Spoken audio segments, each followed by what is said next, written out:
Survivor. I heard. Broken.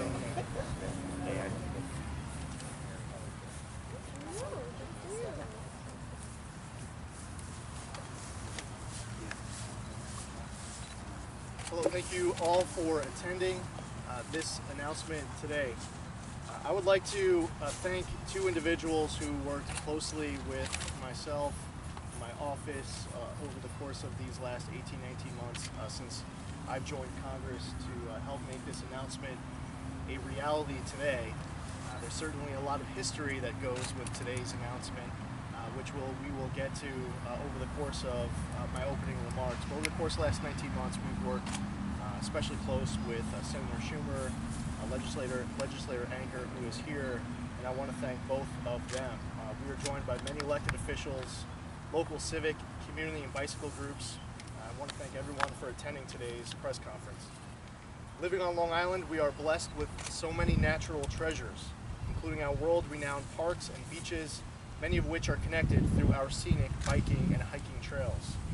Long Island's trails are an important part of our local community and economy, connecting our residents and visitors to our beaches, parks, local farms, festivals, wineries, restaurants, and other destinations, while providing an option of healthy recreational activity and transportation as well. In addition to improving quality of life and livability, trails help to protect our environment through conservation and by reducing traffic and pollution on our roads. As your representative in Congress, I've been working to help grow our increasing network of trails here on Long Island through the Rails to Trails program and other efforts to create recreational trails in our community. The Rails to Trails program is an effort that began well over 30 years ago and has made great progress in protecting and preserving our land strictly for recreation and transportation purposes.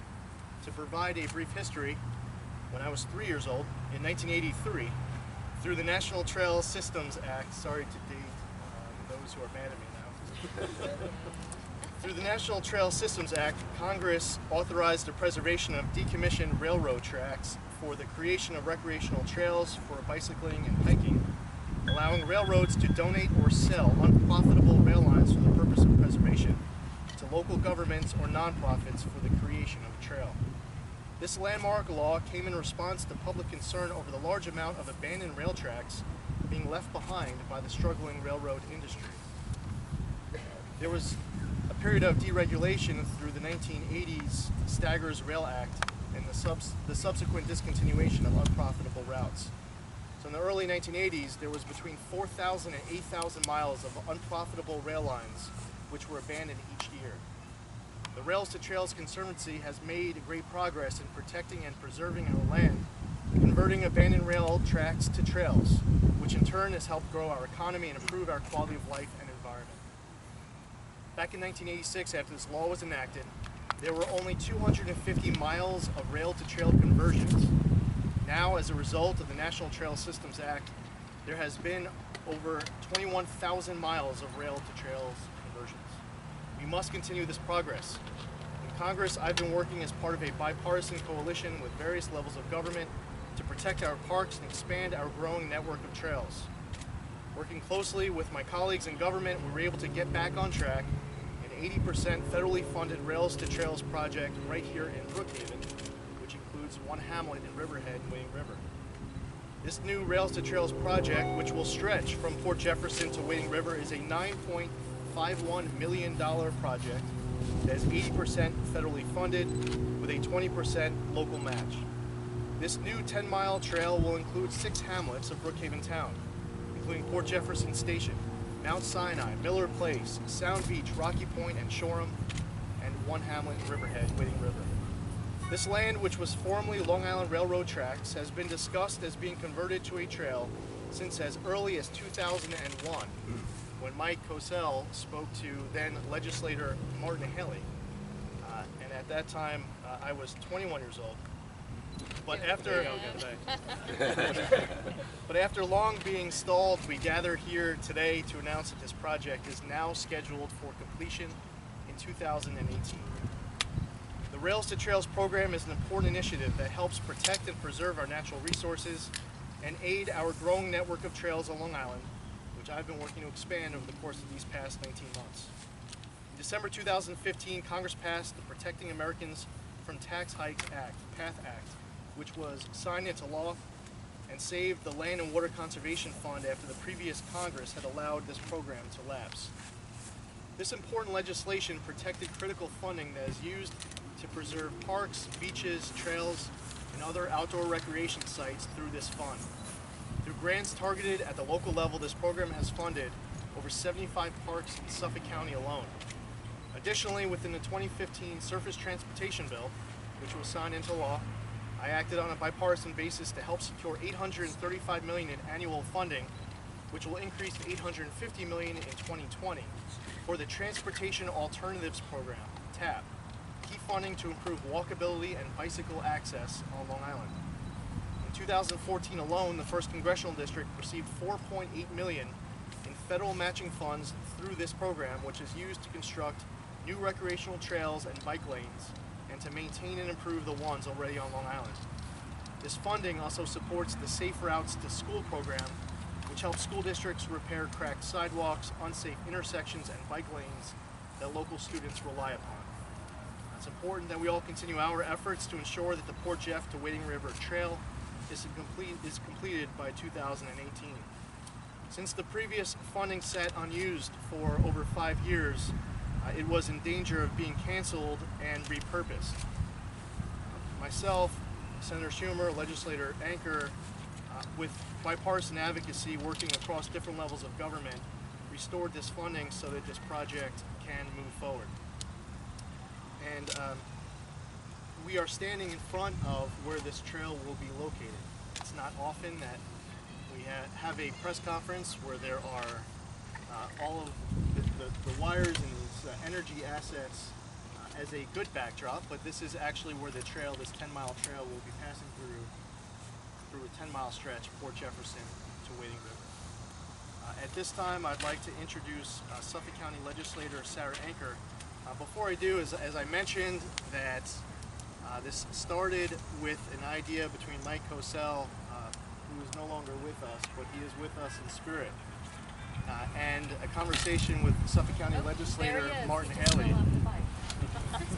In between, and before you hear from our next speaker, I would also like to note that there were several years of important advocacy on behalf of who is now our Brookhaven Town Highway Superintendent.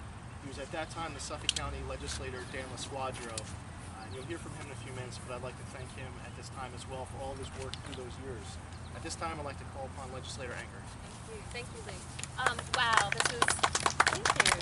This is wonderful. What you're seeing is bipartisan partnerships, working with all levels of government, from federal down to town, even the school districts.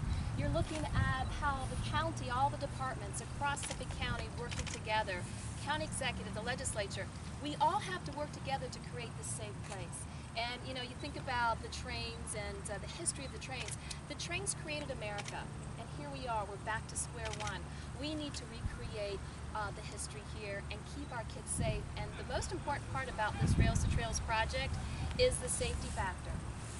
We're looking to create a type of eco-tourism area. We've got, you know, Wading River, I know we have some, Seedale, and B, come on up. And we have Mike, you know, she's Sound Beach Civic. We've got so many people, they like to stay behind the scenes, but they are the people that turn the wheels of progress. And the wheels of progress is the economic and environmental factors. We're here at a park, and this is why people come to Long Island, because it's wonderful to settle here and appreciate what we have here. And again, we overcame a lot of hurdles. I mean, from, you know, the former county exec, we had to get through that. We have a very supportive county executive, Steve Malone, in support of this. LIPA, PSCG, we have PSCG here today, very supportive. It's a lot of work, but we can do it if we focus on the goal. The goal is to make Long Island a better place to live, and this would be a very unique project, 10 miles of a straight bike path. And we have a bike here to represent the future of where the right direction that we're going in. So again, I just want to thank everybody, especially Congressman, for all the work that you've done, and not losing sight of what's most important, and that is our kids and the future of Long Island. Thank you.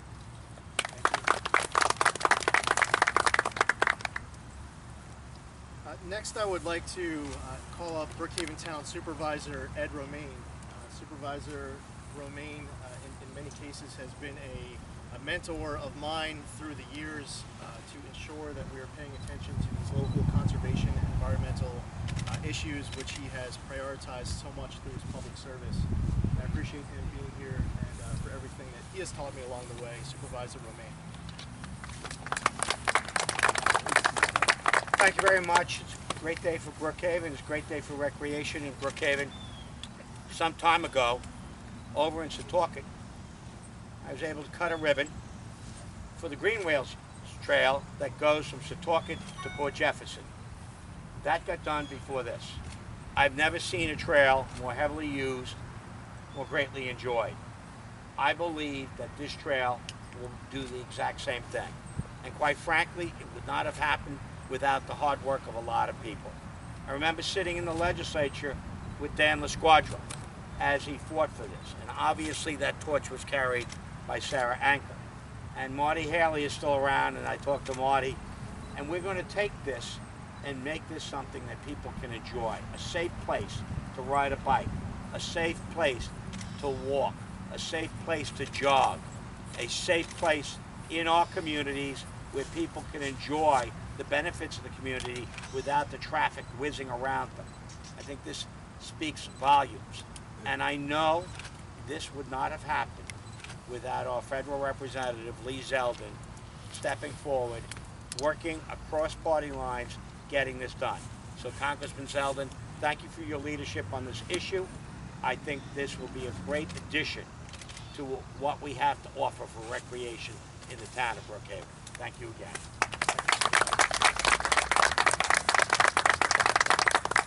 This was an effort, as I mentioned, that started not only before I came to office, it actually started before my predecessor came to office. And I'd like to thank my predecessor for his efforts in this cause through the years. Again, this is a bipartisan effort that crosses many levels of government. And it was important, though, when I came in, I started visiting some of our local civics, talking to some of our local civic leaders, and talking to state and federal officials, we realized that this was in danger of actually being rescinded and repurposed. Then we knew we had to make sure we got this done, and excited that this just officially got signed off on by the state. So at this time, I'd like to introduce now Brookhaven Town Highway Superintendent, then Suffolk County Legislator Dan LaSquadra for his work. It's also worth noting that not only were we pre-PSE&G and pre-LIPA, this idea was shared when this was a local asset. So at this time, I'd like to introduce Dan LaSquadra and thank him for all of his efforts to make this a reality. Thank you. Wow, these take me back a few years to the beginning of my tenure in public office, but my predecessor, Martin Haley, worked on this project for 2 years and then passed that torch to me. I worked on this for 7 years as a county legislator, working through issues of indemnification, protection of the public infrastructure, of the electrical grid, and it seemed like each one we worked through, there was another obstacle in front of us. And I give a lot of credit to the people who have carried that torch forward and continue to work through those obstacles, persevere, not give up. And to see this finally coming to fruition, I'd certainly like to thank my successor, Sarah Anker, but Lee Zeldin, I believe most importantly, because in these past couple of years, whether it's been erosion projects on the North Shore, the condition of our bridges, or non-vehicular transit, he is focused on things that really affect our quality of life here on Long Island, real public benefit projects, and I want to thank him for that work. As highway superintendent now, obviously, I see the condition of our roadways. I see how dangerous our roadways have become with the volume of traffic we have in a town that is 520 square miles with 500,000 residents.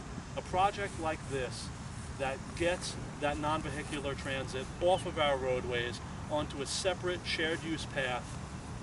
I advocated for it obviously when I was a county legislator. I'm wholeheartedly in support of it now.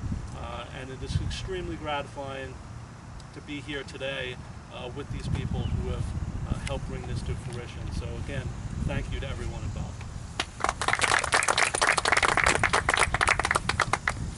And now to hear about the benefit that will be provided to adults today, children of the future, I'd like to call up Bob DeVito, who's the president of the Suffolk County Bike Riders Association.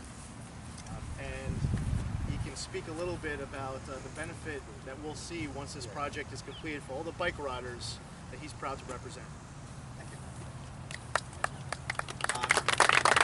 It's very gratifying to see all the efforts that have taken many, many years on behalf of our elected officials, private citizens, civic groups, to finally get this project moving forward and hopefully complete in a very quick time. Unfortunately, Suffolk has the very dubious honor of having the highest fatality rates of cyclists on the road.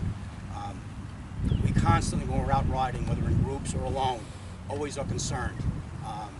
With the people today utilizing their phones more and more in their car, it's really become an issue that we are very concerned about, and I think the public in general is concerned about. We need safer places to ride.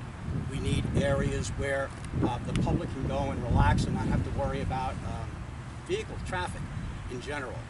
So this is a great step forward. And there are many other projects, as has been said earlier today and in the future, that will hopefully tie together Long Island and make it a community-friendly area where you can get on your bike, regardless of what level you ride, and go out and not have to concern yourself with the fact that you may not return that night. Again, something very important to us as cyclists and for the pedestrians, runners, triathletes, people who train constantly, some of our marathon friends. There are not a lot of safe places to work out in Long Island. This is a great step forward, and I applaud Congressmen and all the elected officials, and again the private citizens that have put forth their effort that has really taken too long to come to fruition. But now that it has, it's a wonderful thing, and I thank everyone. Thank you. Our next speaker is Jeff Carlson from the Rocky Point Civic Association, and for those looking for motivated, inspired advocates on your behalf, I will tell you that Jeff contacted me at public meetings, on Facebook, over email.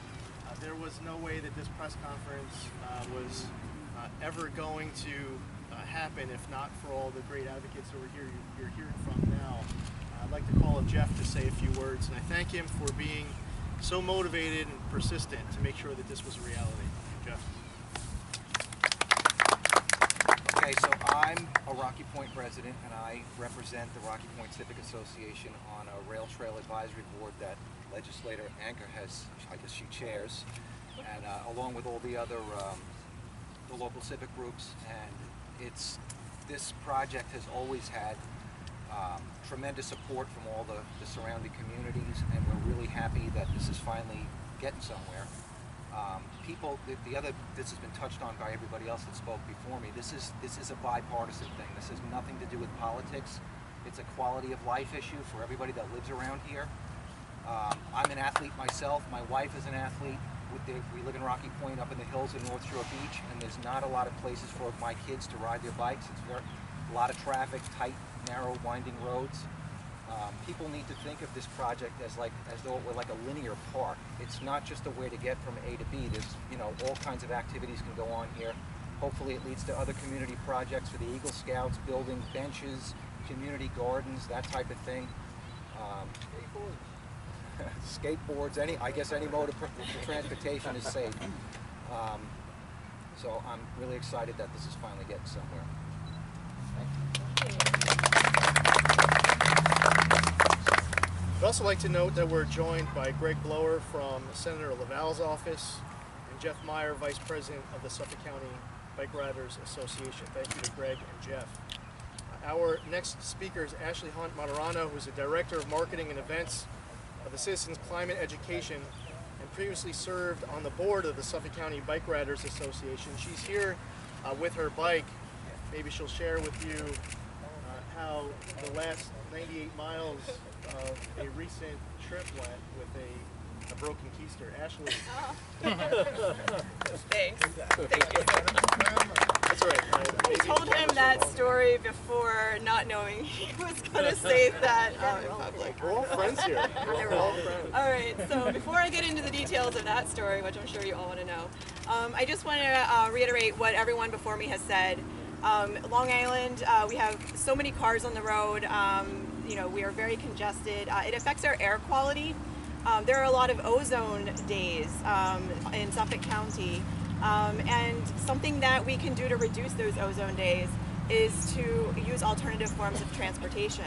And when those ozone days happen in July and August when it's hot and humid, those are the days that you actually can't be outside on your bike. So we need to do something to try and rein that in and make it safer for us to be outside. I work for an organization that focuses on the issue of climate change, and this is related to that because the more people get outdoors, the more people engage with their community, the more people are outside in nature, the more they're paying attention to the changes we're seeing in our planet. And so this is an issue that I am very concerned about from the climate change perspective, but I'm also a cyclist, and I joined SBRA 5 years ago, and that's when I learned about this Rails to Trails project. I served on the board for about a year and a half, and you know, I have really fallen in love with riding my bike. And I love riding my bike on Long Island. There are certain areas when you ride your bike, it's just gorgeous, and places that I never went to before in my car, things I never noticed when I was driving my car, that I notice when I'm on my bike. So it really gives me an opportunity to stop and just notice things that I wouldn't notice if I were speeding by in my car. Recently, our bike club had a ride from Babylon to Montauk. It's a 100-mile ride, and we had about 150 people participate in that ride. Now that ride, of course, is on mostly on roads that cars are traveling on, and sometimes it's not so safe for us, as Bob mentioned. And you know, as cyclists, we observe the laws of the land. We are motor vehicles, so we must observe the same laws of the land as cars do. But sometimes cars just don't like sharing the road with us. And so I'm really excited that this trail is being built as a way for us to be safer when we're doing rides. It's a place that children can come to learn how to ride their bikes if they live in neighborhoods without safe areas to do so. I guess I'll end with my story of what happened on the 100-mile bike ride. There was a little bit of a bike crash at mile 5. I'm very determined, and I ended up riding the last 98 miles of that bike ride with a fractured sacrum, which is now back to normal. I haven't gotten back on my bike yet, but I'm hoping to next week. It is national news now. I'm very determined and stubborn, and I thank all the other elected officials here for being determined and stubborn with this Rails to Trails path. It's something that has been worked on before I even started cycling. So it is long overdue, and it's only because of bipartisan efforts and multiple levels of government that this is coming to fruition, and I can't wait to be here when the ribbon cutting happens and I can ride my bike safely and not worry about vehicular traffic. So thank you everyone that's been involved. Thank you for Worried about payback for that one. We have two final speakers, but both with important perspective and thoughts to share. Woody Brown is next, the Miller Place Civic Association president, and I thank Woody for all of his efforts and his support for this. Woody. Hi everyone, Miller Place Civic, Woody Brown, and we've advocated for this since 2001. We've watched this torch get passed, person by person, elected official by elected official, neighbor by neighbor, as neighbors have moved in and out of the community, and there's overwhelming support for this. We personally have never heard people other than what's going on, or when will this happen, or will I live to see it in Miller Place.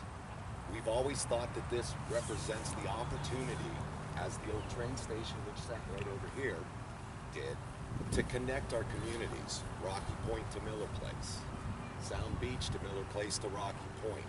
All of a sudden we open up all of these other areas that we normally wouldn't be able to get to, or we have to drive. Secondly, what we end up doing is building community. Finally, our neighbors, our friends, begin to come to a spot where they can talk and meet each other and see the beauty that we actually have in these places. And we can begin to build upon that. And so I have to thank, as president of Miller Place Civic, all of the elected officials and all of the time that has occurred to bring this forward, because it has been nothing but hurdle after nope, you can't do it. And each one of these people have persevered on that and said, no, we're not going to accept that. We're going to move forward.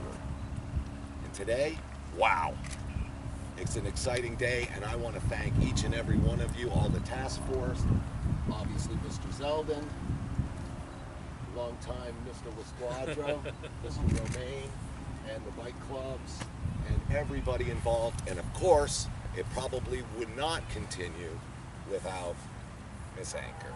Thank you very much. We appreciate all of your help. Thank you.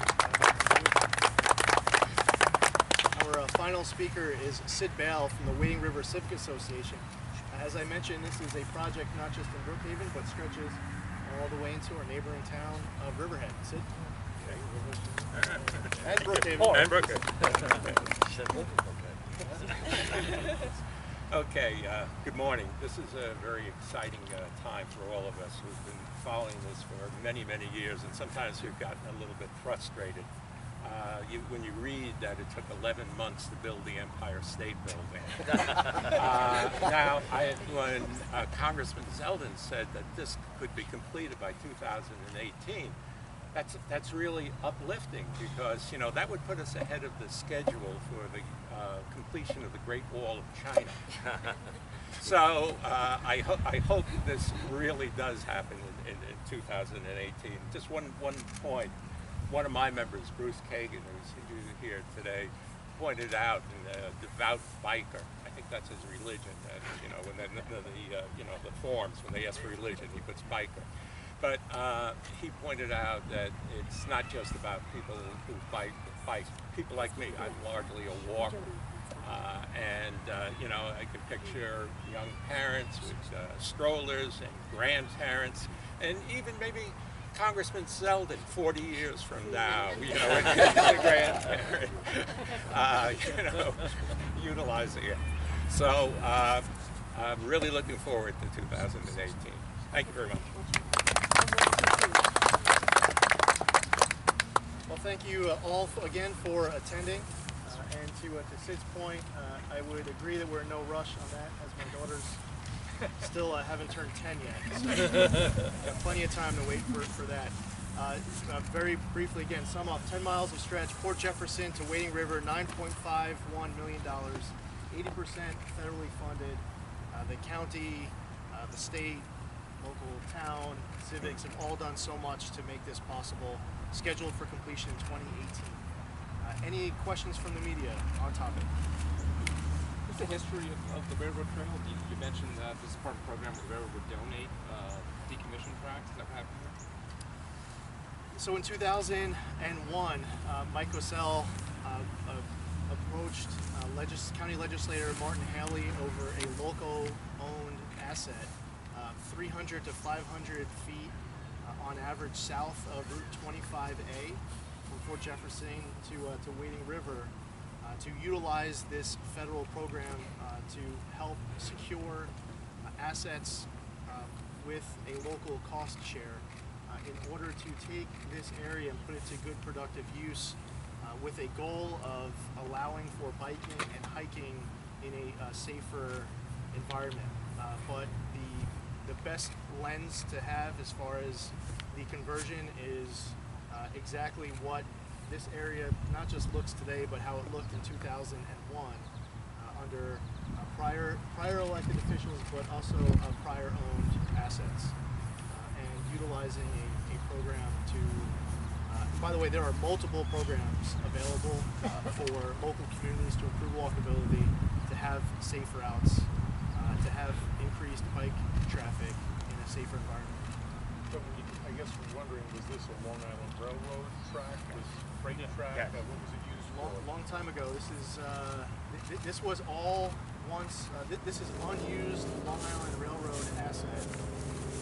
Owned in the a long time ago. I think 1953 was when. No, it was when when it was dedicated to the Long Island Power Authority. Yeah. The rail line was abandoned. The rail line used to not stop at Port Jefferson and went all the way to Wading River. But they abandoned that eastern section of the line, and I believe in '53 it was transferred to the Long Island Power Authority. Wilco, Long Island Lighting Company. Discontinued service to Wading River in 1939. I remember it well. For the rest of you, as we're going back in time, we just went to 53 and then 39. Also, a spur went to the future Tesla Museum. Right. For Nikola Tesla, he had his own spur directly off the line in Shoreham, and he would have his materials delivered to his science museum, and that's why I'm a part of this group, and we call it the Tesla Trail, because there'll be a trailhead behind the museum. They're a very important component to this project. We're looking to create a possible trailhead, in other words, a place where people can park, have bathroom facilities at the Tesla Museum. So working hand in hand with this beautiful not-for-profit, it's going to be an amazing project. Again, partnering everyone, so everyone can have benefits. It will also give us international recognition when people punch in Tesla. This trail will come up, and it will bring people throughout the world to the Tesla Museum and to our communities. So it at least was coined in my house when we all met 3 winters ago, the Tesla Trail. This trail is going to become so famous that when people look for the trail, they'll learn about Tesla. Yes, indeed. How many jobs will this Money provide? from the county and the state has already been pledged or allocated? Yes. What is the new development? Just about a month ago, a few weeks back, the New York State Department of Transportation signed off on their 5-year capital plan, which included, if you look at the New York, by the way, I can have Jennifer from my office email you a link to the New York DOT transportation plan, which lists this item to ensure that it's scheduled on track for completion in 2018. But that's the most recent update was being able to get this back on track and officially scheduled for 2018. And is the county and the towns This is giving funded. money as well, or just the state? The county has a 20% cost share, 80% federal. Now there's, I think Greg is from Senator Laval's office is going to be researching one component, because there was a funding aspect. We're going back several years ago. So $2 million from the state. How many jobs is this providing? Well, you're talking about $9.51 million as this project is underway. You have all the construction jobs to be able to build this for the length of the project. Suffolk County. So Suffolk County will be building this. We're working with RBA. They're an engineering firm, and they have been working free of charge for how many years? How many years has RBA been on board? Literally on board. It's been a long haul, So but now they're finally getting some.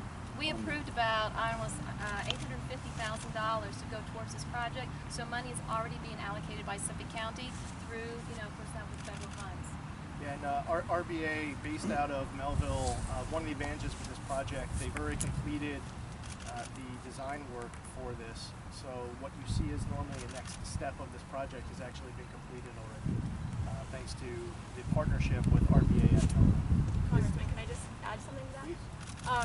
There's a lot of... Yeah. We have your full name, by the way. Ashley Hunt Martirano, I can give you a card.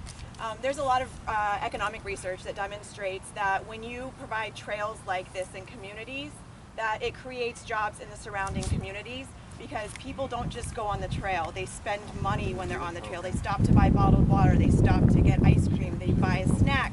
They want a souvenir from Port Jefferson or from the Tesla Museum. So I believe the latest study that I read was the average cyclist, so someone like me or Bob, will spend about $68 when they go on like a big bike ride and they're with a couple of friends. They'll stop and get a drink afterwards or stop and get some dinner. So this is an economic boon for the communities that are along the trail. Ecotourism, that's what we're Is the federal share funded through the recently passed highway bill? This was already appropriated in the past. So we were at risk of losing the federal funds because it was stalled for so many years, and then the money would be repurposed by New York State. So the money that was funded in the past would actually get used for some other project somewhere else in New York State, completely aside from this effort. The money would have been gone in that case. We would have tapped into new available funds. We would have had to have tapped into new available funds to be able to secure the project. So appropriated in the past, we wanted to make sure that we didn't lose it to some other project somewhere in New York. Thank you. Thank you. All right, thank you. All right, appreciate it.